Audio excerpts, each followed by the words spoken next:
Video kana keessatti kan isinitti agarsiisu dhaggeeffattoota kan koo yeroo bilbila keessanitti fayyadamtan keessattuu galgala yeroo waan akka Facebook imo kanatti fayyadamtan laayitiin bilbila keessanii ija keessan ni miidha. Iji keessan immoo miidhaan irra yoo ga'e baay'ee tokko baasii adda addaatiif baasiif hin taaneef saaxilamuu dandeessanii kanarra darbee immoo miidhaan qaama keessan irratti ni ga'a waan ta'eef ija keessan kunuunfachuun murteessaadha.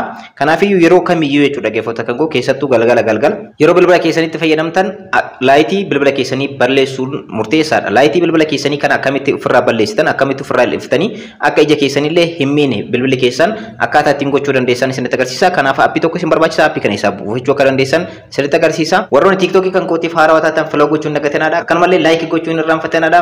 Video kana al-sadii immoo copy link gochuun irraanfatenaadha. Amma gara barnootichaatti. Egaa appii kana argachuudhaaf salphumatti dhaggeeffattoota kan koo browser kamittuu fayyadamaadha. An Chrome irratti isinitti agarsiisa.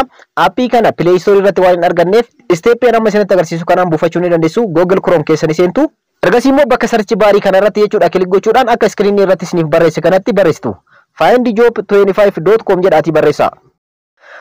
findjob25.com jettanii yeroo barreessitan dhaggeeffattoota kan koo haala kanaan isinii dhufa. findjob25.com kan jedhu kanarratti kilik godha. Ergasii immoo haala kanaan isinii dhufa. Isa jalqaba irratti findjob25.com jedhu kanarratti kilik gochuudhaan keessa seena. Ergasii bakka search baarii kana kilik gochuudhaan akka screen irratti isiniif barreesse kanatti barreessitu. NMS jettanii barreessitu. Ergasii immoo search gootu. Ergasii thumbnail kanattu isinii dhufa yookaan suuraa kanattu isinii dhufa. Suuraa kanarratti al tokko kilik gootu. Ergasii gara dhumaa irratti dhufuudhaan barreeffama bal'atu argama. Barreeffama kana gara dhumaa irra dhuftu. Ergasii immoo download kan jettu asitti ni argamti. Download kan jettu kana kilik gochuudhaan bilbila keessanitti buufadhaa. Ergasii immoo install godha. Amma immoo itti fayyadama isaa isinitti agarsiisu appichi kana keessa ni seentu. Appichi kana fakkaata appii kana keessa ni seentu.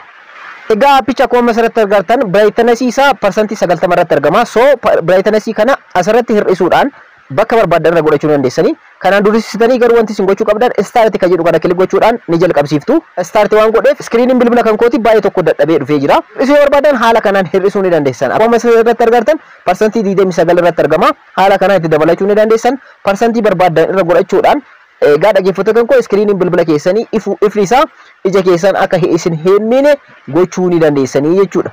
Yeroo guyyaa ta'etti immoo dhaggeeffattoota kan koo isa kana dhaabuu barbaadan stop kan jedhu kana kilik gochuudhaan dhaabuudhaan normaalatti fayyadamuu ni dandeessu jechuudha. Egaa dhaggeeffattoota kan koo appii kanatti fayyadamuudhaan screeniin bilbila keessaniif ija keessan akka hin miine gochuu ni dandeessanii. Ifni screenii bilbila keessanii ija keessan baay'ee ni miidha waan ta'eef itti fayyadamaa.